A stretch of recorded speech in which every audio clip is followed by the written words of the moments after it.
Welcome to another OU Insider Under the Visor Sooners pregame podcast powered by Riverwind Casino. My name is Brandon Drum, Parker Thune, Travis Davison, also known as Grill Boy, as usual, joining us.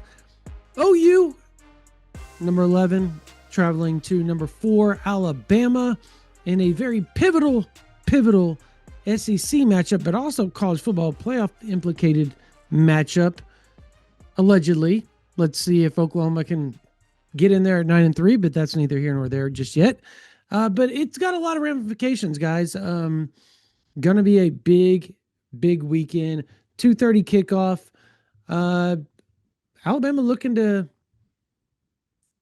I guess, a get back game at Oklahoma after last year, where Oklahoma defeated Alabama and knocked them out of playoff contention, putting them at 9-3 eventually to end the season. What a crazy season this has been already. Going to be a fun time down there in Tuscaloosa, and we're going to talk about all of that, some matchups, injuries, predictions on a big college football weekend. But before we do all that, Parker, let's thank our sponsors. Yeah, folks, Riverwind Casino is our presenting sponsor. They've been OKC's premier gaming destination for nearly 2 decades now. Almost 3,000 electronic games, table games, bars and dining options, plus the best live music in the metro. It's no surprise that Riverwind is always a good time. You know where it's at, located just off I-35 and Highway 9. Shout out to Jana King, a proud partner of OU Athletics and the greatest team to ever clean, delivering spotless results from stadiums to any size business across the country. So check out which of their solutions is best for you or your business by going to janaking.com. That's JANIKING.com. A word from Prize Picks. The hard-hitting football action is even better this season with Prize Picks. The weather might be changing, but the feeling of being right never gets old. So keep the season rolling on Prize Picks by getting $50 instantly in lineups when you play your first $5. Whether you're looking to play NFL, college football, NBA, whatever the case may be, whatever your sport of choice, you can turn your ball knowledge into real life winnings, real money with Prize Picks. How you play is up to you. If you want flexibility, choose Flex Play, where you can get paid even if one of your picks misses. And if you want the biggest payouts, go for the Power Play. No matter your play, Prize Picks is a great way to put your takes to the test. Prize Picks also offers injury reboots, so if one of your players leaves the game in the first half and doesn't return, Prize Picks won't count it as a loss. Download the Prize Picks app today and use code OU Insider to get $50 in lineups after you play your first $5 lineup. That's code OU Insider to get $50 in lineups after you play your first $5 lineup. Prize Picks, it's good to be right. And finally, folks, let me introduce you to the greatest hunting socks that money can buy. And even if you're not a hunter, this is just a really comfortable pair of socks to own and wear in general. Hollow socks, folks. Check out that reinforced toe and heel. This is baby alpaca fiber right here. Alpaca socks built for the field. That's Hollow. These are performance-grade socks made from ultra-soft baby alpaca, engineered for rugged conditions and designed to keep your feet dry, warm, and comfortable no matter where the day takes you. They're the only socks that'll keep your feet warm below freezing and then cooled off when it hits 80 degrees. Made in the USA, over 2 million pairs sold for hunting, hiking, camping, whatever the case may be. Once you wear Hollow, you'll never go back to wool or cotton socks again. Now, for a limited time, Hollow Socks is having a buy 3, get 3 free sale. Head to hollowsocks.com today and check it out. That's hollowsocks.com for up to 50% off your order. After you purchase, they're going to ask you where you heard about them. You can support our show by telling them that we sent you. All right, guys. Oklahoma traveling down to Alabama, just, I guess, 30,000 foot view to start this whole thing. Expectations, thoughts on this game on a Thursday morning as we record this pregame podcast. Just everything that you guys feel Oklahoma or Alabama needs to do to win on either side. Like, what is the most pivotal thing you're watching in this game?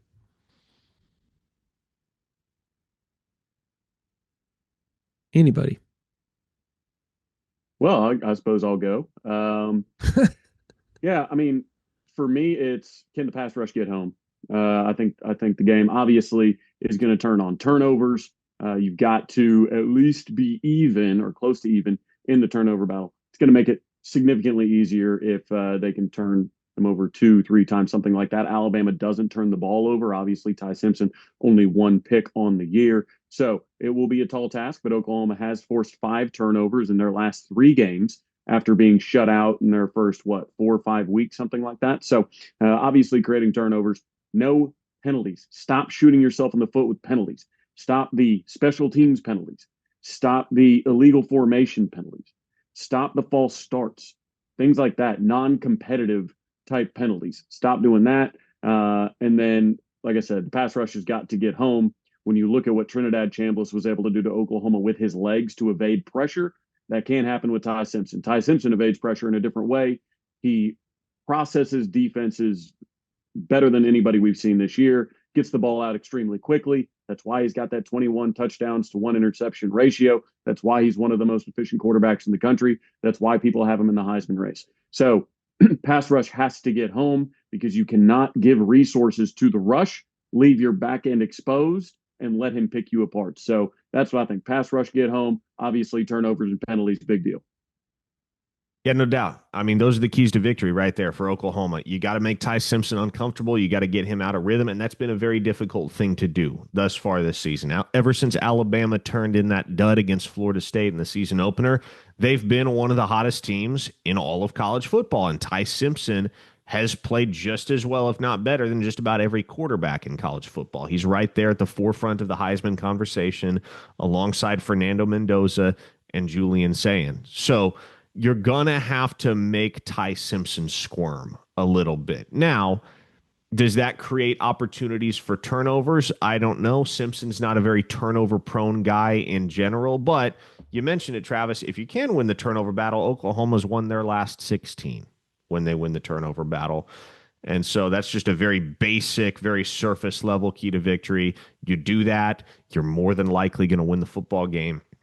But also, I think a lot of it boils down to what type of balance Oklahoma can cultivate offensively, because I don't envision the Sooners winning a football game that unfolds script wise along the lines of what we saw at Owen Field last year, where all the Sooners really had to do was run the football. There was not much of an aerial attack last year at all for Oklahoma when Alabama visited Norman, and the Sooners really didn't need it. They were very effective on the ground. Jackson Arnold and Xavier Robinson both cracked the 100-yard barrier in the rushing department, and that was good enough. I don't think anyone scored in that game over the final 25 minutes of play. So the Sooners jumped out to that lead and then just kind of coasted the remainder of the way. But this is a better Alabama team than last year's team. Conversely, this is also a better Oklahoma team than last year's team. So this feels like, I know Alabama's ranked number 4, Oklahoma's ranked number 11. So there's a little bit of a discrepancy there, but this feels like a good old fashioned SEC slugfest that should come down to the final possession of the game. And if Oklahoma is going to hang with Alabama and be in position to pull this upset, I do think there's going to have to be some legitimate balance offensively. They're going to have to run the ball effectively, no doubt, but John Mateer is also going to have to get in more of a rhythm as a passer than we have seen him in for 4 quarters since that thumb surgery. Yeah, for me, I think it's just pressure on Ty Simpson. I get the turnover thing, but I don't expect Bama to turn the ball over much. I just Ty Simpson hasn't done it all year, so my expectations going into this game are that if you can get, and I said this against Tennessee, and it kind of rang true, 3 or more sacks, right? If Oklahoma can get to Alabama, get to Ty Simpson 3 or more times, sack wise, like literally get the sack. If they can, on top of that, get some huge pressure on him, some QB hurries, some forceful things that change his timing up. Um, get them in some third and long situations. Alabama doesn't run the ball well at all. Oklahoma's really good against the run. And again, to me, this is where BV has operated at his best when he knows he can make you one dimensional. The teams that have given Oklahoma the biggest problems, and we talked about this on Parker, you and I talked about this on our podcast, and we talked about this on the live. Texas and Ole Miss, biggest problem because they ran the ball well. And it wasn't just the running backs, it was the quarterbacks. It was, Chambliss. It was Arch Manning, being able to break tackles, slide. Texas, Oklahoma was really, really good at hitting Trey Wisner in the backfield. There were times where they just didn't wrap up, and they should have had more tackles for losses. And those ended up in like 20, 30-yard gains that extended drives, and not only extended drives, gave Texas momentum to finish out a drive or get 3 points or 6 points at the end of the drive, while Oklahoma's offense was struggling. Now, I think that this is where Oklahoma has to succeed. Tackles for losses and sacks. They have to be who they are. And if they can be, I think they have a very, very good opportunity to win this ball game. Let's talk about that Ty Simpson Alabama wide receiver matchup versus Oklahoma secondary, OU's pass rush a little bit, guys. Our Mason Thomas, it's a good chance he's not playing right now. Yeah. Not 100%, but pretty good chance he's not playing. If you're an OU fan, are you worried about that? I mean, I think there are many casual OU fans, and if you're listening to this podcast, you're not a casual OU fan, but there you go. There are many casuals that are going to turn on the game or walk into Bryant-Denny Stadium, however you're tuning into the game Saturday. They're going to tune into the game under the impression that Ryan Williams is still the guy for Oklahoma at wide receiver, right? And that's not entirely true. Jeremy Bernard has emerged as, in my mind, I think in many folks' minds, the best wide receiver that Alabama has to offer, the most dangerous wide receiver that Alabama has to offer. Now, you still have Ryan Williams in the mix, right? And so for Oklahoma, the secondary is going to have to step up, no doubt about it. The cornerbacks are going to have to play more consistent football than they have played in recent weeks, and there have been good moments. It's not like things have been a total loss in that room, but getting Gentry Williams back is going to help, certainly. Cortland Guillory, Brent Venables talked about him at Sooner Sports Talk on Monday. He's a guy that, and we've talked about this dynamic as well, he's not ever going to get down on himself based on incurring a pass interference penalty or getting beat for a first down, whatever the case may be. Even as a true freshman, I think he's demonstrated the resilience that you have to have when you're playing cornerback in the SEC to just be able to approach everything with a next play mentality. So between Gentry, between Cortland Guillory, and between Eli Bowen, those three are going to have to do an outstanding job of powering down Jeremy Bernard and Ryan Williams. And that doesn't mean that you shut him out. That's not going to happen. What that does mean, though, is that you minimize big plays, i.e., nothing happens along the lines of what happened at Neyland Stadium when Braylon Staley shakes free for a 60-plus yard touchdown, not only because you let him get open, but then because you couldn't bring him down afterwards. So big plays, not something you can get away with. You cannot give this Alabama offense big chunk plays, long gains, long touchdowns, and expect that you're going to be able to hold serve in their building on Saturday. So to me, it's just about making sure Ty Simpson can't take the top off with Ryan Williams and Jeremy Bernard downfield. If you can limit those guys' big play capability, then I think there's definitely a recipe for victory here for Oklahoma, especially with how well they defend the run and how much Alabama has struggled at times this season to establish their run. If you can make Alabama one-dimensional, there's a very obvious recipe for victory there. Yeah, for sure. And this is not the same offense that, same type of offense that we saw against Ole Miss, against Tennessee. They're not really a downfield passing attack type of offense. They're an intermediate passing offense. They're a throw to possess offense. Ty Simpson is elite. I think top 3 nationally in PFF grade of 10 to 19 yard throws. He wants to live in that intermediate. If we remember the Georgia game, they converted on their first 7 third downs, and they did it by completing intermediate throws. A lot of crossing routes, a lot of the things that John Mateer excels at. But that's going to be something that Oklahoma is going to have to deal with. They're going to have to hopefully confuse Simpson. I know he's as much of a supercomputer at quarterback as we've seen this year, but you're going to have to trust your front four to stop the run, to get pressure without blitzing, and you're going to have to commit to those intermediate routes. I don't want to see a lot of cushion on, I want to see them pressing at the line, because so many of those, and we see it happen with Isaiah Satania and Deion Burks and that.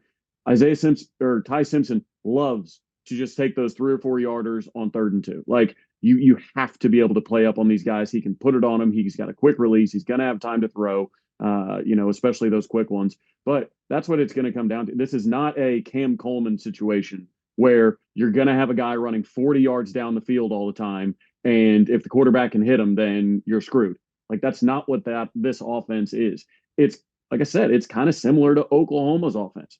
When you look at what Oklahoma did against Tennessee, they had 4 runs over 10 yards, Oklahoma did, but they only picked up 6 first downs with runs. They picked up 12 first downs by passing the ball, yet they only had 1 pass go over 15 yards. That tells you, hey, look, they trust John Mateer, they trust Isaiah Satania, they trust others. When it gets to 3rd and 4, 3rd and 5, 3rd and 3, they're often throwing the ball. They're not the big play offense, and neither is Alabama. To Parker's point, they can become one if you fail to tackle.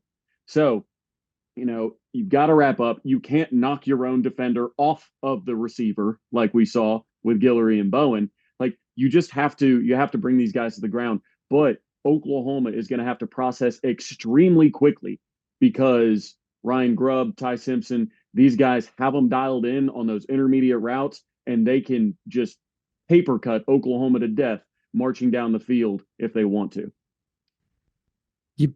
Charles, you talked about what I talked about yesterday on our live when, we were asked who would have it, and we need to do this again actually on this one, but who we thought would have big games, one on offense, one on defense. And I said Owen Heineke. And my reasoning was exactly what you're talking about, man. The intermediate, over the middle, the 2nd and 3rd layer of the defense, not the 4th over the top, past the safety type deal. I'm talking about that 10 to 20 yard realm where Ty Simpson has lived all season. And for Oklahoma to be successful defensively, they have to stop that.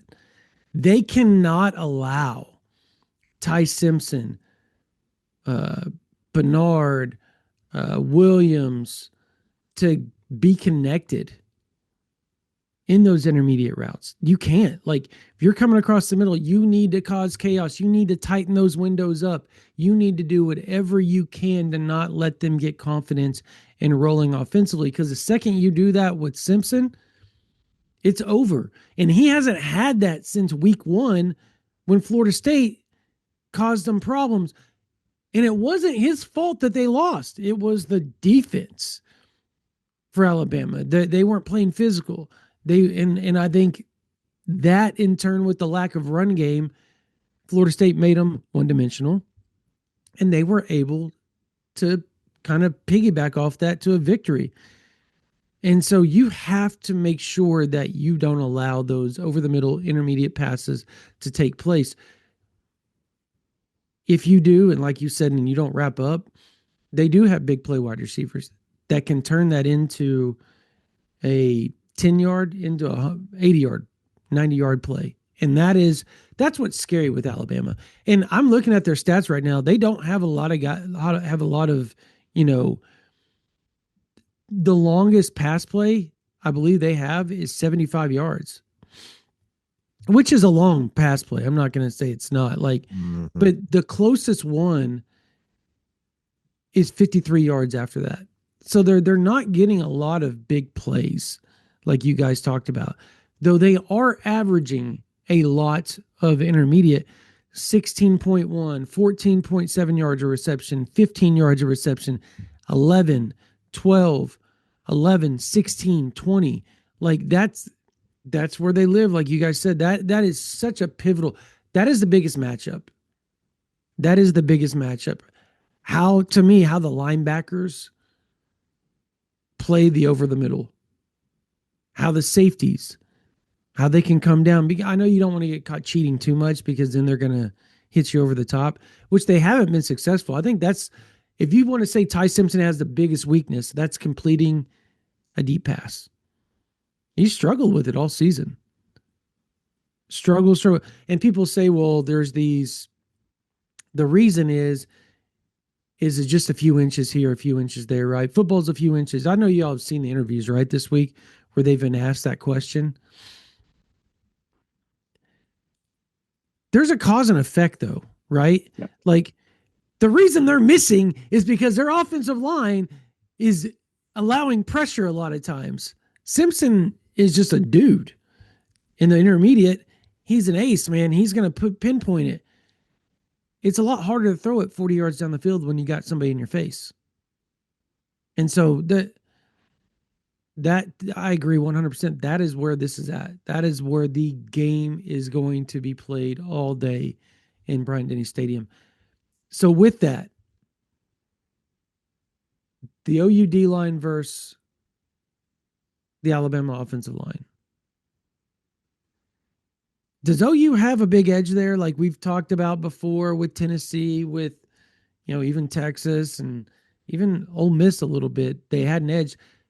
Is it just a matter of getting home? Like I talked about earlier, like just getting home, wrapping up and doing your job. Like, is it that simple for Oklahoma's defensive line because that's just who they are? Well, Is it? I mean, I think the biggest thing, Brandon, is just again continue to be that stable unit that they have been throughout the season against the run. If they get home on the pass rush with regularity against Ty Simpson, great. But to go back to my previous point, all you really got to do in this football game, not all you got to do, but all you got to do defensively in order to give yourself a really good chance to go and win the football game is you got to make Alabama one-dimensional. Take away the run. Make Ty Simpson beat you with his arm. Make them put the ball in the air 40 times. And yes, Oklahoma's defensive line has the advantage against whatever offensive line they're going up against. We've seen this over and over throughout the year. Now, fortunately, Simpson is not quite a Trinidad Chambliss type of guy. He's got mobility, no question, but he's not the type of guy that's going to dart out of the pocket and burn you for 15 yards on third and medium if you don't have somebody spying him. So, to me, what it comes down to is just continuing to execute in defending the run, minimizing Alabama's ability to pick up chunk gains on the ground, continually move the chains on the ground, and make Ty Simpson put the ball in the air 40 times. And if you do that, that's a recipe for success. If 4 or 5 sacks come as a byproduct of that, great. But to me, it's far more about just taking the run game away from Alabama. Real quick, because I think Travis, I want you to talk about this because you're really good with all the stats and all that type of crap. The numbers. People are talking about, and maybe this is just me. It feels like by design, what we're talking about, this is how Oklahoma wants to operate. Everybody wants to pinpoint, well, they gave up 390 yards against such and such, and they gave up 350 yards against such and such through the air. So they're susceptible to the passing game. Well, I think that's what BV kind of wants to do is just say, throw the ball against us. Just throw the ball against us. I think we're going to force a turnover against you a couple of times if we can make you drop back 40 times because we're going to sack you. We're going to put you in precarious situations with our blitzes, with all that type of stuff. Does it not to you, Travis, feel like that is kind of how BV wants to operate is just say, cool, we'll let you drop back 40, 50 times. Well, I think it's more of a it's just a product of the circumstances, really. I think it's because you have such a good defensive line and linebacker, just front seven in general, to stop the run that you force teams into being one dimensional, right? So Alabama, you're not going to have to force into being one dimensional. They are one dimensional. They can't run the ball very well. So it's crazy to me that at least in the beginning of the season, we're looking at it like we're Oklahoma. Well, how can we not run the ball? Well, Alabama of all teams can't even run the ball. So it can happen to anybody, folks. I promise you. So, anyways, whether Brent Venables wants it or not, totally possible that he wants to continue to force people to throw the ball. Putting the ball in harm's way happens more whenever the ball leaves the quarterback's hands. That's just a fact of physics. So I think when it comes to that, I think yes, he does want to force them to drop back, force them to throw, force those offensive linemen to try and just diagnose stunts and deal with bull rushes and deal with twists and turns and blitzes and pickups and everything like that. Have running backs have to deal with picking up linebackers over and over and getting trucked, eventually wearing that down. It's essentially the foundation of, hey, look, we're going to make them drop back to pass, and hopefully we can bend and not break. We can continue to maybe give up 8 yards here, maybe give up 6 yards here, but eventually that dam's going to break and we're going to force them into a mistake because we're going to be able to show them the same look over and over. And then all of a sudden, instead of dropping, you're coming. And now you've got a turnover worthy play. So, whether Brent Venables wants them to specifically pass, I don't know. But I do know that Brent Venables wants to make people one dimensional. And when you have a run defense like you do, teams are forced to be one dimensional by throwing the ball, if that makes sense. So, that's what he wants to do, but that's what Alabama wants to do too. I just trust Brent Venables to be able to defend a one dimensional offense. Yeah, that like you said, it's effective physics. And on top of that, to me, everybody wants to pinpoint, well, he's only thrown one interception this year. He has. Oklahoma hasn't turned the ball over a ton, though. I think they figured some things out over the last few games, right? They've started to turn the ball over or force turnovers a little bit more. Um, wouldn't it be ironic? Wouldn't it be ironic? The team that struggled to force turnovers all season, they figured it out against Tennessee. Ty Simpson hasn't thrown picks, and then he throws two in this game. Wouldn't that be ironic? But I don't think you can live in that world where you think that's going to happen because he hasn't proven that to be the case all season. I just think that there's going to be a game this season where Ty Simpson has a reality game. Like it's going to happen. It's going to happen. The odds of him playing the way that he's played all season without a hiccup game, because even against Florida State, I wouldn't call it a hiccup game for him. He was really freaking good. It's got to happen, right? It's just like you said, Travis, the laws of physics. The odds are working in favor that at some point during the season he has a hiccup game. It'd be great for Oklahoma if it was this weekend. This would be the weekend where things just kind of, there's a little bumpiness to it, guys, just a little bit. And I think a guy like Taylor Wine, a Danny Okoye, I think for that to happen, I think Oklahoma, they those two have to play well, have to play well. I just think the edge rushers, without our Mason Thomas, have to prove that they are as deep as everybody thinks they are, and that they are as good as everybody thinks they are. This is kind of one of those moments where you have a whole week to look at a position, right, and say, who's got to be it for Oklahoma? They have to be it as a collective unit. They have to be it. Brandon, You don't I think it goes even a little bit deeper, a little higher than that. we just released an OU Insider special on the YouTube channel where you did an interview, and a fantastic one at that, with Danny Stutzman. What did Danny Stutzman say about Brent Venables' defense and his scheme compared to what he's had to learn in the NFL? We'll get you right back to the video, but first I want to thank one of our sponsors, Refine You Med Spa. Achieving a healthy weight can be challenging to do on your own, but you're not alone. The skilled team at Refine You Med Spa offers treatments that complement weight loss goals and long-term weight loss support, so you achieve a weight that supports good health and self-esteem. You can achieve your ideal look and feel with Refine You state-of-the-art practices that offers a diverse selection of aesthetic treatments, providing services that benefit every body shape and skin type. Whether you got skin tags, sunspots, whether you want to lose weight around your midsection, they offer the P shot, the O shot. Whether your girlfriend or fiance or wife loves Botox, lip filler, Daxify, all that type of stuff, laser treatments as well, skin tightening, skin surface treatments, all of that. They have that for you at Refine You Med Spa. You can do that with like a gift card. I use those all the time for my wife at Refine You Med Spa. It's a great, great gift, whether it's Christmas, Valentine's Day, anniversary, birthday, what have you. Refine You Med Spa has also been the #1 rated med spa in Oklahoma City by 405 magazine for the past 6 consecutive years.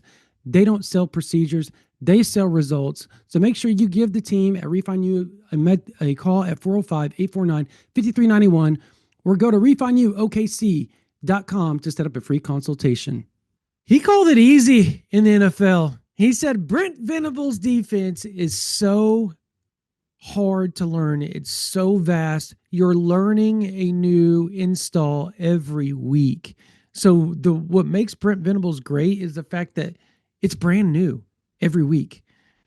The offenses aren't seeing the same thing.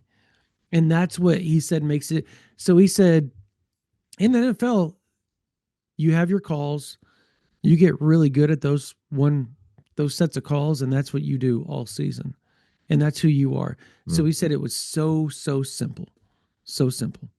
And the reason I bring that up is because I think with a guy who processes and reads the field as well as Ty Simpson has all season, look, Brandon, if you want to see a hiccup game, I think this sets up nicely for this to be the hiccup game if Brent Venables is in his bag as a defensive play caller, because because of who he is as a play caller, is going to be able to create, you would hope he's going to be able to create some exotic looks and pressures and coverages that Ty Simpson has yet to see and that he has trouble diagnosing. And so this has to be one of those Brent Venables masterpiece type games to really get Ty Simpson uncomfortable. Certainly pressure on the quarterback helps, right? And if Danny Okoye and Taylor Wine are making it happen off the edge, then great.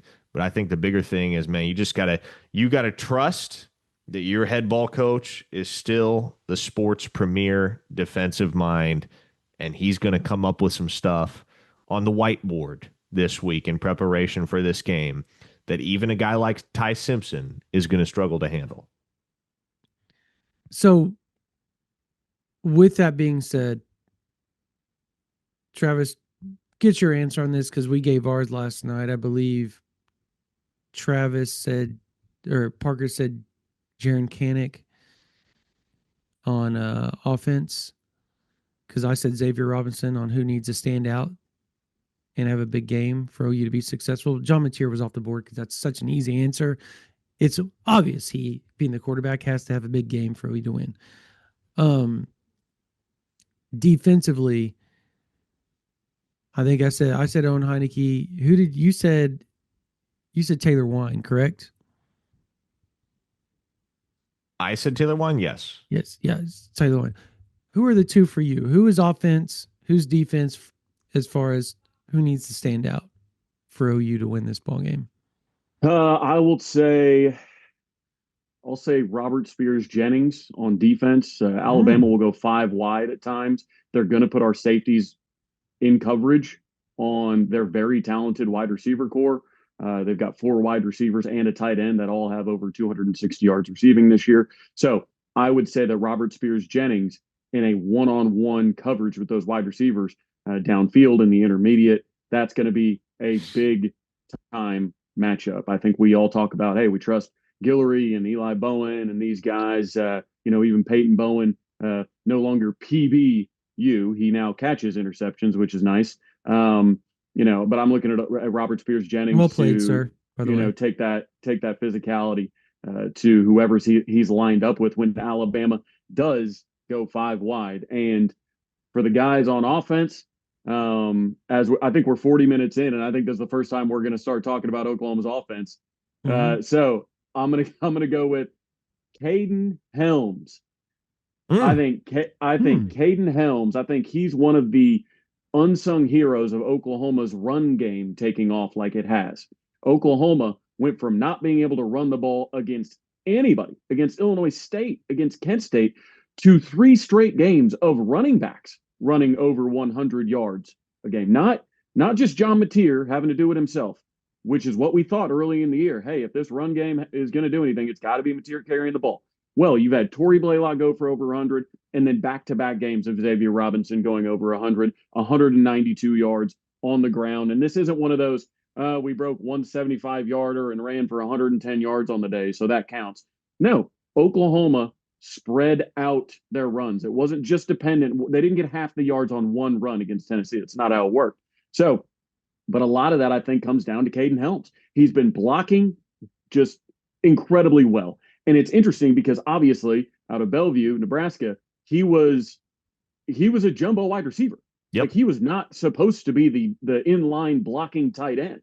And when you look at the touchdown run for Xavier Robinson, when you look at a lot of the other runs, the big time runs, the important runs throughout the day, it's often Caden Helms just choosing violence, just going and smoking somebody, going and hitting a linebacker at the next level, going and sealing somebody, going and sealing an edge to get around, stuff like that. So Caden Helms is a perfect example of somebody that showed up thinking he was going to be one thing in college, jumbo wide receiver, basically down the field, route running tight end. And he's been a lot of the secret sauce of what's gotten Oklahoma's run game going. So I'm taking Caden Helms to have another big day blocking to open up the run game for Oklahoma, as long, obviously, as that offensive line. But now that you have the player, that's my biggest question to you guys. Is Oklahoma's run game here to stay? Is it the EPL in the offensive line? Is it, Ryan Foje and Fasusi and Fabechi and Michaela getting a little bit of continuity, some confidence in themselves? Yeah. I mean, is it John Mateer getting healthier? Is it Xavier Robinson getting healthier? Is it Torrey Blaylock, growing as a freshman? Is it Caden Helms blocking? Is it Carson Kent blocking? Is it all of it? I don't know. But can it show up against an Alabama defense that is about almost a yard and a half better per play at home than they are on the road? Man, I think so much of Oklahoma's running game and kind of the productive explosion that we've seen over the last few weeks boils down to, okay, yes, the backs are playing really well. Like we know what Torrey Blaylock is. We know what Xavier Robinson is. Those guys have proven their mettle. They've proven their capability on the football field in the SEC. But even more than that, I think the reason things have opened up so much for those guys is because of not only the introduction of Caden Helms back into this offense, but the introduction of Eddie Pierre-Louis, man. He is fun to watch down there on the interior of the trenches because he's just moving bodies, man. He and those two freshmen, Michael Fasusi, Ryan Foje, I think Oklahoma finally seeming to dial in their starting five on the offensive line with 3 excellent run blockers in Fasusi, Foje, and EPL. I think that's been a huge component to Oklahoma's recent run of success on the ground. Yeah, I brought that up last night, actually, about Eddie Pierre-Louis. I think that he is, by far, in my opinion, he is the culprit of the change on the offensive line. Yeah, you can pinpoint and point to, Ryan Foje. You can point to Michael Fasusi, Jake Michaela growing and getting better against SEC competition. The fact that Fabechi's getting more healthy with his ankle, which in turn has allowed him to be more physical in the run game and, a lot more agile in his pass blocking. But I think the mentality that Eddie Pierre-Louis brings to the offensive line, the I'm going to kick your ass and you're just going to take it mentality that he has changed so much of this offensive line. And granted, you add that to John Mateer getting his thumb more healthy to where he has more confidence using it, his throwing hand as a shield, as a protection when he's running to stiff arm, which he hadn't, which has allowed him to run more physical and more confident. On top of the fact that you have you have two super physical backs in Xavier Robinson and Torrey Blaylock that run with some anger, with some tenacity. You bottle all that up, and that's Oklahoma's run game getting better and better and better every week. The cohesiveness of the offensive line can't be, underestimated either, and how much that means to this team. They're playing together each and every week. I'm going to say something that might be controversial, but it may have been a blessing in disguise that Derek Simpson got banged up again. It really may have been. Not to be confused with Derek Simmons. I hope. Simmons, sorry, Derek Simmons. I said Derek Simpson. Did I really say that? Excuse me. So, I'll use offensive lineman and for the first half hour. It's hard not to do. I get it. Yeah, I get it. Yeah, we talked about Ty Simpson for Derek Simmons. Yeah, Derek Simmons. Look, he's a really good player, and it's super unfortunate what's been happening to him. But I think Ryan Foje moving to right tackle it was rough to start, guys. It was rough to start. But his growth has been extraordinary. Extraordinary. You rewatch the game, you watch the all 22, you rewatch the television cast, and you just sit there and watch 70. I watched 70 and I watched 55 almost every play. Fun as hell. They're so fun. They're so fun to watch. They're so physical. They play with a streak. And I think Fasusi does, right? But he doesn't to the level that those two do. And the second he does, are you kidding me? And I think that's going to happen before the season gets over with. But the second all three of those guys do, and you add that to Fabechi and Michaela, this offensive unit's actually turning out to be pretty good. Now that I say that, they're going to go out and give up sacks, right, this weekend, unfortunately, because that's a jinx. But they're playing so much better. And that has been such a big, big piece of this growth. Everybody wants to point to the thumb for Mateer. And he talks about his eyes all the time. But I think the offensive line deserves a lot of the credit about what's happening on this offense. More time Mateer has to throw, the better things have happened, right? The more rhythm he gets in. Cause and effect. It all starts up front. And they have to be able to stop the Overtons of the world getting to Mateer. Because they're pretty good at it. Not going to lie, they're pretty good at all the pass rush. Scary. Scary. The 18th ranked defense in the country. What's y'all's biggest worry?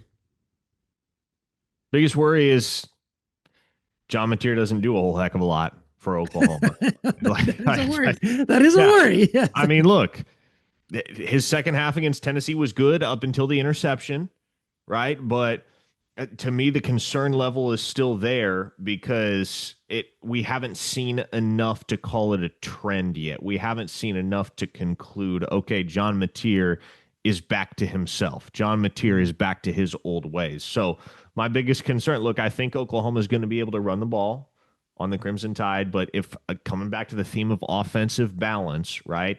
The big concern for me is what if John Mateer is erratic? What if he plays the way that he played throughout the majority of the month of October for Oklahoma? What does that do to hamper and inhibit Oklahoma's chances of being able to go on the road and cultivate the offensive balance necessary to pull an upset victory over a very complete team in the Crimson Tide. So, not to oversimplify things, and he doesn't necessarily have to go off for Oklahoma to win, but if John Mateer has the type of performance that we've seen all too frequently from him since that thumb surgery, then that's where I start to get uneasy about whether Oklahoma can pull the upset. Yeah, I think it comes down to what Oklahoma has been plagued with all year: penalties and turnovers. I think when it comes to John Mateer, I think you can win this football game if John Mateer throws for 160 yards, but he doesn't turn the ball over and he adds another 40 or 50 on the ground. I think that's a winning recipe for this team. I think the defense is that good. I think the run game has got going. I think that's fine. I mean, when you look at the Tennessee game, he threw for 159 yards. And if he doesn't throw that pick on that infamous now RPO call, like Oklahoma's done. Like that, they're done. Like the game's over at that point. You just continue running the ball. Like, and that was with Xavier Robinson fumbling inside the 15, about to go in and score a touchdown as you finally got some momentum. So, I know people are going to look at John Mateer and think, oh, if he's not throwing for 250 plus, then the thumb must still be bothering him. I don't think that's the case. Is he decisive? Is he hitting on his short throws? Is he putting it on the correct shoulder? Is he not throwing it behind guys? Is he running with confidence? That's what I need to see from John Mateer. I don't need to see, Austin Reed numbers. I don't need to see Bailey Zappi numbers. I don't need to see anything like that from this particular version of an Arbuckle offense. What I need to see is clean up the penalties, especially on special teams, and stop putting the ball on the ground. Dude, I don't want to see Isaiah Satania hurdle a ghost and fumble at midfield when you're down a score. I don't want to see, trying to throw into the traffic on an RPO when you can just run the ball. I don't want to see those type of things. I don't want to see the ball thrown behind a defender, and Alabama, who's one of the best defenses at taking the ball away in America. Mm-hmm. I don't want to see those corners given chances to catch deflections. And that's only going to happen if Oklahoma just makes their layups. Hold on to the ball, hit your open receivers, and don't let it get peanut punched out. So I don't think that Mateer has to have a huge day for Oklahoma to pull off the offset. I think he has to play clean. Yeah. I think he's got to do both. I just, like you said, I don't know that I would categorize Mateer's game versus Tennessee as a big game.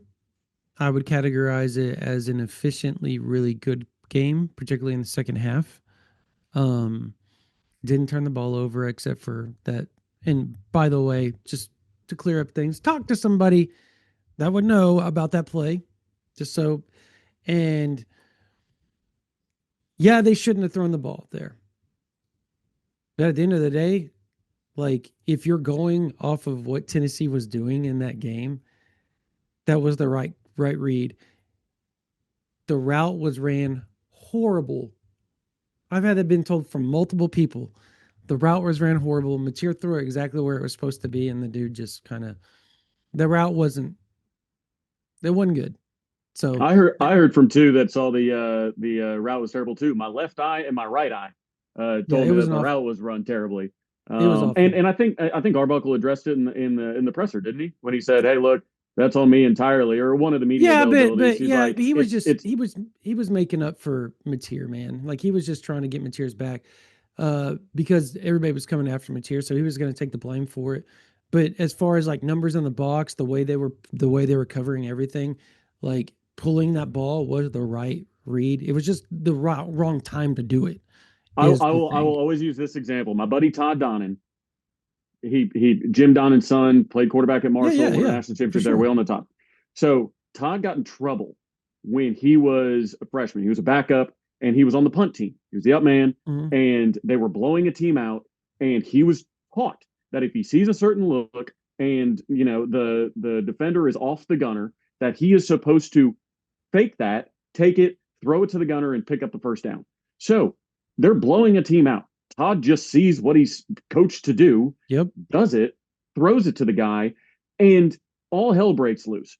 They're running up the score on us. Jim Donnan gets in, all kinds of heat over it, this, that, and the other. but it's because these players are drilled into it. If you see this, do this.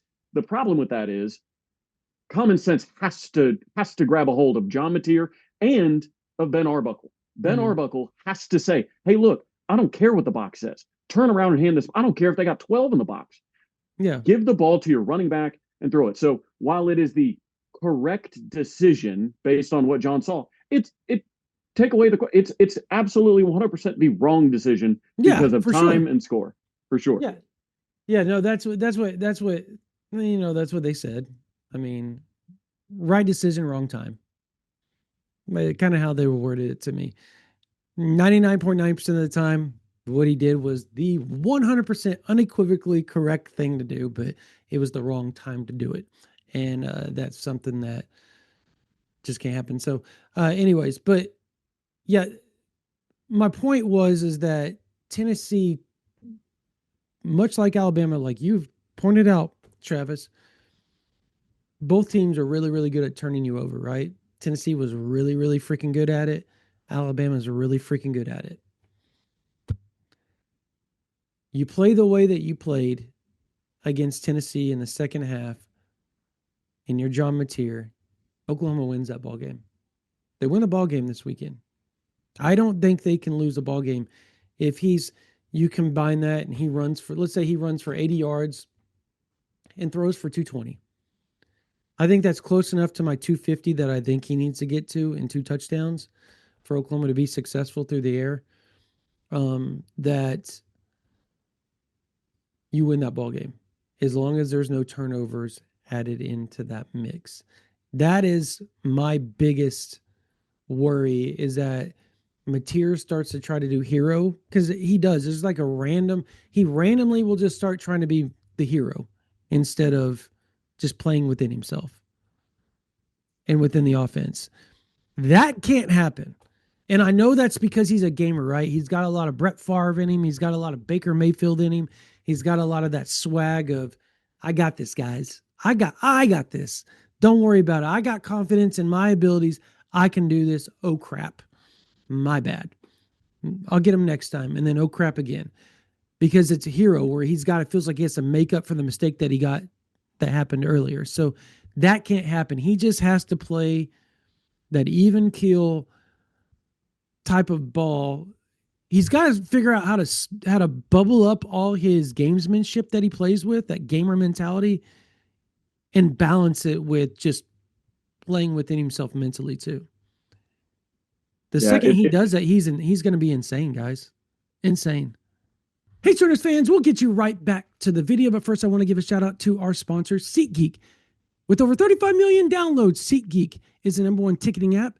There are more than 70,000 events listed on SeatGeek, including concerts, sports, festivals, and more.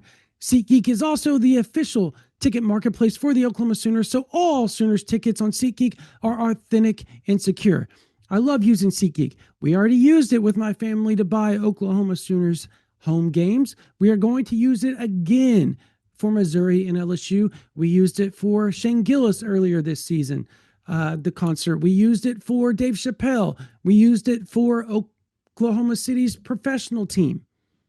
When they were making that run for the title, we used it. SeatGeek is not just a place to buy tickets, but it's also a place to make sure you're getting a good deal on your purchase. So if you're wondering if you're spending too much or being overpriced, SeatGeek has your back. Each ticket is rated on a scale from 1 to 10, so you know you're getting a good deal. So look for the green dot, which green means good, red dot, red means bad. Plus, every ticket is backed by their buyer guarantee. After we tell you all those cool features, of course, OU Insider has a code for you guys, so you can use the code OU Insider to make sure you get your 10% off your next ticket purchase on SeatGeek. That's 10% off any tickets with the promo OU Insider. Make sure you click the link in the description to download the app so that you have the code automatically added to your account so you can use it later. Thank you, SeatGeek. If he throws for 2 touchdowns and no picks and throws for 250 yards, Oklahoma's winning this football game. There's not he has to do that in order for them to check. No, he's not thrown for 2 touchdowns since the first game of the season. 1 touchdown, 1 passing touchdown. That's actually crazy. His maximum output all year. Mm-hmm. He threw for 0 touchdowns against Tennessee. He ran for one because he, vultured it from Xavier Robinson. We wasted 3 seconds on that. I'm so glad Xavier Robinson didn't get another touchdown on his stat sheet. But I guess that was some miscommunication probably with the coaching staff that needs to stop happening now. But no, that was the right. What Xavier Robinson did was right to go down there. Yeah, no, Xavier Robinson, what he did was correct.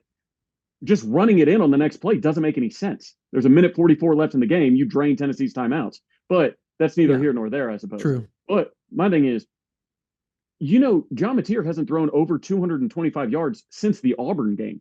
He hasn't thrown multiple touchdowns since week 1. So if I had an opportunity to sign him up for 250 yards through the air and 2 touchdowns, I might break my hand slamming that button. Like if we get that John Mateer, Oklahoma might blow him out. Like, because Oklahoma has been winning football games and John Mateer has not been doing anything through the air for the most part. And that's why I think this run game coming along just at the right time.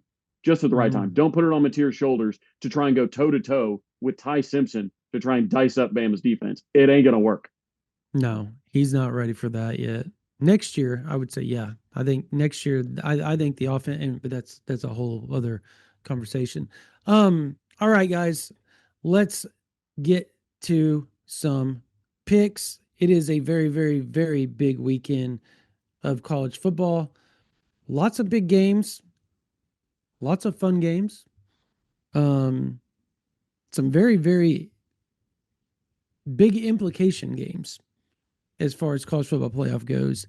And even if they're not ranked versus ranked, like there's some implication games going on this weekend. Let's start with the game that game day is going to be at. Notre Dame at Pitt. Now, Pat Narduzzi said that this isn't a big game. It's not a conference game, right? It's not a conference game, so it's not a big game. I was like, what? Yeah. Like, what? No, dude. Like, you're ranked 22nd in the country versus 9th. Notre Dame is coming to town. The Catholics are coming to town, brother.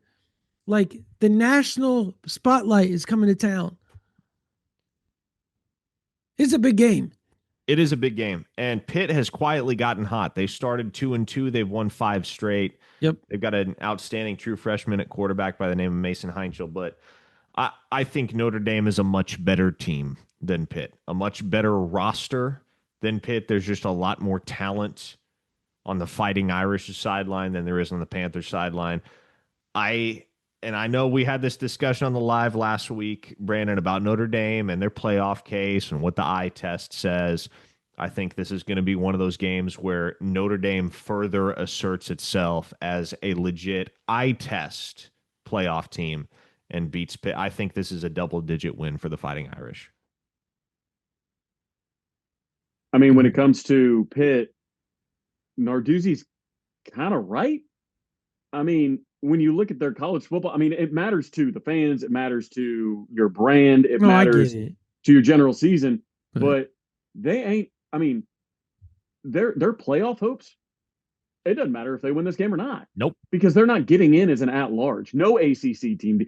I'll tell you what, Oklahoma picked a terrible team or a terrible year to be a bubble team because the ACC stinks so bad. They're not even going to have anybody ranked in the top 12. So we have to participation trophy them all the way into the top 12 so we can feel like everybody has a chance. Everybody has a chance to win the title, even though you sucked all year. And the same thing with the G5. The G5 full of bums this year. That's my issue. Yeah. Nobody's ranked in the top 20. But participation trophy. Hey, we got to make them feel like they deserve a shot. Yeah, everybody deserves a shot when they start week 1. That is when your shot starts. And if you're able to prove you're one of the best teams in the country, you will be rewarded as a member of the 12-team playoff. So Oklahoma, I mean, a 9-3 Oklahoma team probably shouldn't get in anyways. But the fact that the ACC stinks and G5's got a bunch of bums this year is making it far worse on Oklahoma. But Notre Dame's the better team. Notre Dame's going to win the game. But, the Pitt has one loss in conference. They might weasel into the playoff as like the number 21 ranked team in the country. I'm taking Pitt. Wow. Okay. Just so we're there. No, hey, look, I've been hot. I have been hot on my picks. So I'm rocking. I'm gonna take Pitt.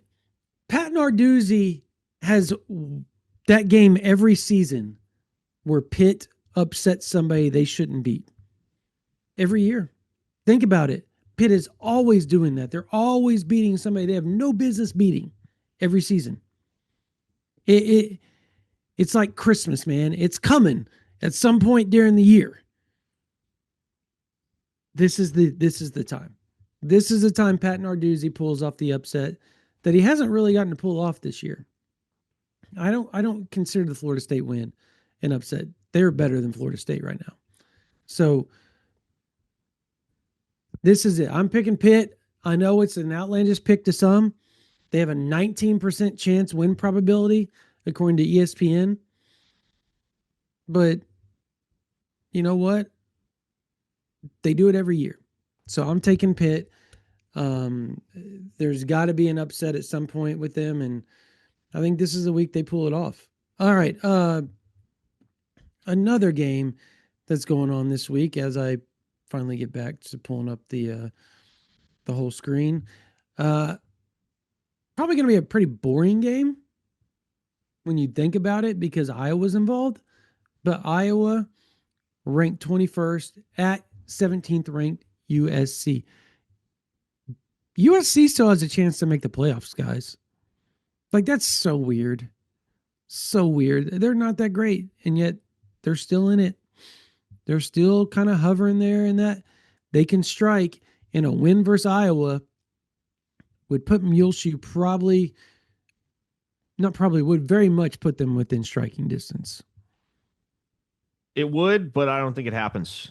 I like Iowa to get it done. They came close at Kinnick Stadium last week against Oregon.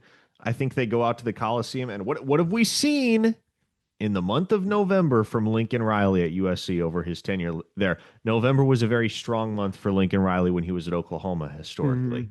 It's been quite the opposite at USC. I think this is where the proverbial wheels start to come off a little bit. I like the Hawkeyes to go on the road and pull the upset. As do I. I think this is the exact team that gives Lincoln Riley nightmares. Is the Iowa team? I mean, we saw Iowa against Oregon. I think Iowa should have beat Oregon. They're a weird rule of a heel being down first is not the same as a toe being down first, which I think is one of the dumbest rules in football in general. But Iowa should have had that game. And Oregon likes to do a lot of the things offensively that USC likes to do. Right, very quarterback centric. If you go as the quarterback goes, or as Lincoln Riley, I guess the backup punter goes, the fake punt quarterback goes. It's so. I think this is a team that's built to beat a Lincoln Riley team, and I think they're going to do it.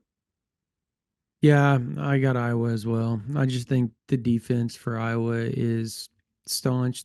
It's supposed to be rainy too, by the way, in LA. Oddly, it's like monsoon season. Yeah. Monsoon season. I didn't know they had that in LA. Oh, for sure. Yeah, they have to. Yeah. Just like Phoenix, like you have I guess monsoon would be kind of the exaggerated version, but it's the time of year where they get more rain than they generally get in LA. So yeah, it's supposed to rain apparently. That really makes me like Iowa because that means the weather's going to be nasty and that fits Iowa so much like to a T. Does A&M slip up at all this season? Like, do they slip up at all? Is there a chance that they slip up at all? Their best chance to slip up is in Texas? That regular season finale against Texas on the road. Which they better not. They better not slip up in that game. I think A&M's finishing the regular season undefeated. Today in Texas is the only chance they have. Yeah. Or Friday or Saturday. Yeah, against South Carolina. Obviously, I don't think South Carolina is beating them, but I think those are your only two odds because you have Samford smushed in between there and there. Wouldn't that be hilarious? That would be very A&M-ish, by the way, if you lost to like Samford or something like that. Just be on point. But let's talk about NC State at Miami. NC State has been a decent team this season. Not great, not bad, 5-4, but they've played. They're 4-1 at home, 1-3 on the road. They've played teams close all season. They've given struggles to ranked teams this year. Can they put Miami in a more precarious situation when it comes to the playoffs?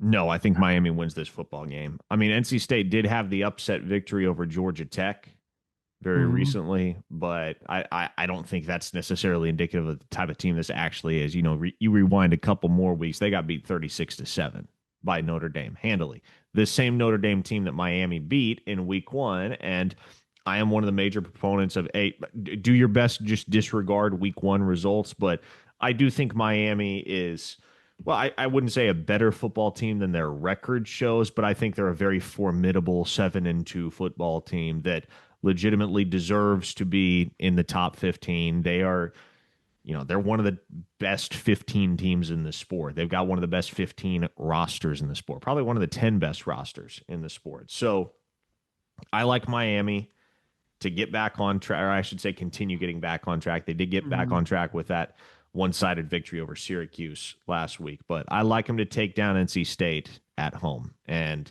I don't think it'll be particularly close. Yeah, I agree. I think Miami wins big. They're 15.5-point favorites for a reason. This feels like to me a team that messed around and lost a game they shouldn't, and now they're just going to blow everybody out to finish the year, and it still won't be enough to get them where they want to go. You know what I mean? We see this every year with teams that lose games they shouldn't, and then all of a sudden they turn up the heat and it's all for naught. That's what I think this Miami season has turned into. Yeah, Miami every year. That is literally what you just described is Miami every season under homeboy that he's been the same.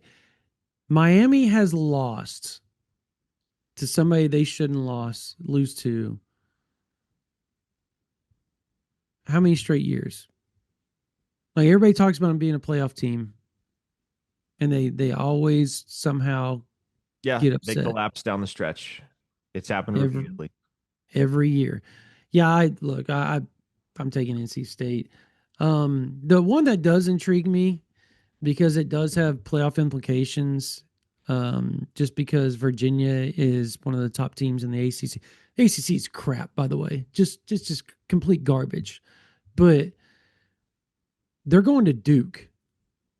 Like I could see, and I'm picking Duke to win this ball game. By the way, I think Duke upsets Virginia this weekend. Yeah, Duke's a 5.5-point favorite, so I will pick. I didn't know. I didn't look at the favorite. I didn't look at. I didn't look at who was 5.5-point favorite to upset the Virginia. Yeah, I didn't know. Yeah. I didn't look at the odds at all. I'm just looking at the schedule. So right. Yeah, I think Duke wins the game. Parker, Duke. Agree. Yep. Okay. All right. Let's do the other big game this weekend. Texas at Georgia. Yeah, give me Georgia. In Athens. Texas, it feels like their luck is on the verge of running out. They've been very, very fortunate. And look, they beat Oklahoma handily in the Cotton Bowl. Good on them for that. But they should have lost to Mississippi State. Man, Mississippi State had to throw that game away. Texas tried to choke against Kentucky. They tried to choke against Vanderbilt, gave themselves a little bit too much of a margin on both occasions. But I just think Georgia is a significantly better team than Texas. I still think Texas is good. Let's not get it twisted. But I like Georgia, and I trust Georgia a lot better than Texas in this matchup, especially on their home field. I like Georgia by double digits. Wow. Yeah. The thing is, Georgia, I thought, was kind of skating by sometimes. Obviously, the Florida game was extremely close. Tennessee, they go to overtime. They have some games where you're thinking, man, is Georgia just like, is this the old Georgia? Like, because it doesn't feel like it. They're in a lot of close games, and then all of a sudden they just mollywop Mississippi State by 20 in a game that that really didn't even feel that close. So I think Georgia kind of woke up. It's championship hunt season for them. I trust Kirby more, and I almost think that you know I think Texas has a Georgia problem. I mean, they keep running into Georgia in massive games, in huge leverage games, and can't get it done. So now a lot of people obviously can't get it done against Georgia. That's what happens when you're a really good football team and coached by one of the few guys that's won it multiple times. But I just think that Georgia defense is going to lock in on Arch. I know everybody's excited that Arch threw for 700 yards against Vanderbilt and Mississippi State in the last two. Everybody's excited. Well, Blake Shapen threw for 381 yards on the Texas defense and 4 touchdowns with no picks. He threw for like 70 yards against Georgia. Like like this Georgia defense, when they lock in, they can make quarterbacks look silly. I think they've got Arch circled. I think Georgia wins this football game. You don't think Ty Simpson in his scouting report's going to help Arch this week? What? What? No, yeah. No. I agree. There's a lot of people picking Texas this weekend, by the way. Josh Pate, several other national guys picking Texas to win. Interestingly enough, they're also picking Alabama to win pretty handily against Oklahoma, which we're about to talk about. But I'm going to take Georgia. I'm going to take Georgia because, one, as Travis eloquently put, Georgia's defense, when they want to, or when they lock in, not so much want to, but when they lock in, particularly like you look at the fourth quarter versus Ole Miss or the second half versus Ole Miss, where they just completely shut down Trinidad Chambliss and Lane Kiffin. You look at what they did to Blake Shapen and Mississippi State, who have been putting up numbers on everybody. Yeah, the win-loss record isn't great with Mississippi State, but that offense is lethal. Lebby knows how to coach offense. And so I don't think Arch is there. As good as Sark is as a play caller, Parker said their luck is running out. You can only get so many blocks in the backs on a punt return. You can only get so many broken thumbs. You can only get so many comebacks and punt returns that work in your favor, like it has for Texas. What? How many punt? Like 4 punt returns in like the last 3 games, right? Something like that for touchdowns. Yeah, Something Ryan Niblett's stupid. a dangerous dude. He's stupid good, but that's Yeah, such stop kicking to that guy. Yeah, pretty much, yeah. But that changed a lot of their season, his ability to punt return, because it swung momentum in Texas's favor in multiple games this season. I think that stops. The buck stops this weekend in Athens. Give me Georgia by double digits. That brings us to 4th rank Alabama hosting 11th rank Oklahoma in the playoff rankings. National media is not liking OU's chances, guys. They're not liking OU's chances. There's a lot of people out there saying Brandon Marcello, who I respect. I think Brandon Marcello and Josh Pate are 2 of the best at it, period. Mm-hmm. However, Brandon Marcello said he wouldn't be surprised if Alabama won by 2 or 3 touchdowns. Josh Pate said 10 or more points.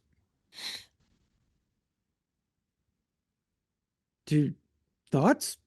Think this is where that ends up? Yeah, look, a couple things here.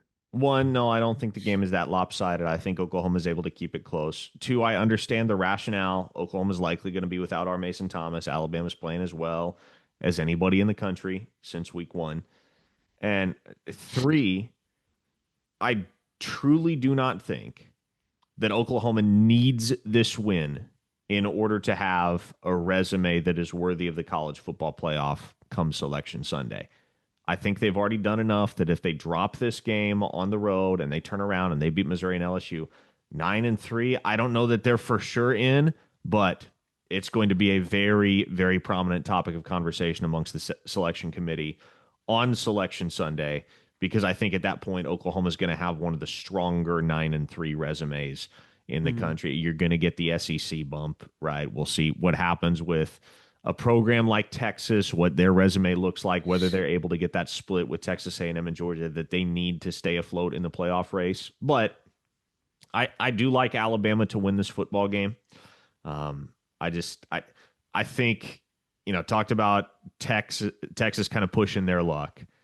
And I don't think it's luck. I don't think it's an accident that Oklahoma's been able to go on the road and handle business at South Carolina and at Neyland Stadium against Tennessee. But it feels like a tall, tall task to go to Bryant-Denny Stadium and knock off Alabama for the second straight year the way that Ty Simpson and this Crimson Tide team are playing. So I like Alabama in a one-possession game. I think it goes all the way down to the wire. I think it's, kind of similar to the Ole Miss game, and that, after the fact, you're mourning and bemoaning a couple of opportunities that existed for Oklahoma to seize control of the football game that they squandered. But I do like Alabama to win the game 27-20. Give me the Crimson Tide.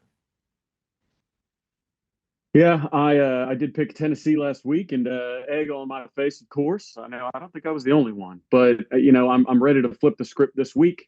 I think Oklahoma gets out of there with a win, 2017. I think when it comes to the national perspective, I think they just stopped watching the games. I respect all those dudes. I respect Pate. I think he's the best in the game.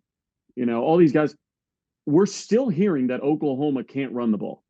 And it's like we get takes in the first 5 weeks, and they're like, this is who a team is. You still got national guys saying Jaden Ott didn't work out, so they can't run the ball. Like, it's laziness in the national media from some people who aren't typically that lazy. Oklahoma has a 100-yard rusher in 3 straight games at the running back position. They've done so by not just having a 90-yard run and then a bunch of crap. Like, they've done so by actually run blocking well, better with their tight ends than they have all year, better with their offensive line than they have all year. The quarterback's running the ball like he used to. The running backs have popped. Xavier Robinson's healthy and feeling good. Like, I really think that recipe, I think Oklahoma's going to run the ball well again. I think that Oklahoma probably has another 100-yard rusher again against this Alabama defense. And it's a one-dimensional offense with Alabama. That one dimension's really good and really hard to shut down, but their top rusher against LSU, a game that was really ugly for them, had 21 yards rushing. And you're like, oh man, that LSU defense really good. Against South Carolina, their top rusher had 26 yards rushing. So when you look at Alabama's one-dimensionality on offense, like that's going to play right into Brent Venables' hands. Obviously, can he get to Ty Simpson? Can the pass rush get home? I think Tate Sandell hits 2 bombs. 2017. Let's get it. Travis. I'm supposed to be the only one that picks Oklahoma, man. That's how it works. It worked last week. It worked South Carolina. Come on, brother. Come on. I picked OU beat South Carolina. What are we doing here? I think you did pick Oklahoma. You did pick Oklahoma for that one, didn't you? What was the one that I was the only one that picked Oklahoma? No. I guess it was just Tennessee. Yeah, it was just Tennessee. Well, I'm picking Oklahoma. I'm going to keep the streak going. Look, you talk about the one dimension. Alabama, they are one dimensional. They don't run the ball well, as we've talked about over and over and over on this podcast. They use the screen game, the quick screens, the quick game as their run game. That's big for Oklahoma. Huge. Because that gives them more TFLs. Oklahoma's great at covering the quick screens. Great. They play it so fundamentally sound that again, that works in Oklahoma. You keep putting Alabama in 2nd and 12 or 3rd and 8s, 3rd and 9s. Like, to me, that is where Oklahoma and Brent Venables eats. They ate against Tennessee in those. Yes, they gave up some first downs because Brent Venables is going to be aggressive. He's going to do things to put pressure on the quarterback. He's going to do it against Ty Simpson. They're going to give up some intermediate plays for first downs. That's going to happen. But as the game wears on, they're going to start getting theirs, guys. And eventually, a guy that's thrown 1 interception this year, He gets his second one. I think he gets his second one on Saturday afternoon. I think Oklahoma forces a turnover. I think they potentially force a fumble, maybe like a strip sack of that ilk. I think Tate Sandell hits 2 field goals. I think John Mateer plays just good enough, just solid enough that they lean on Xavier Robinson as well. And they go into Bryant-Denny Stadium and they come away with a 23-20 win over Alabama. Boom. So, Parker, you took Alabama, right? Travis took Oklahoma. I took Oklahoma. People are going to call it a homer podcast. Don't care. I like Oklahoma's odds, wherever other people don't. And that's fine. It's a homer podcast if we get up here and say, Oklahoma's going to win the football game because they're so star-spangled awesome. They're going to stop mudhole in any opponent they got. Like, that's a homer take.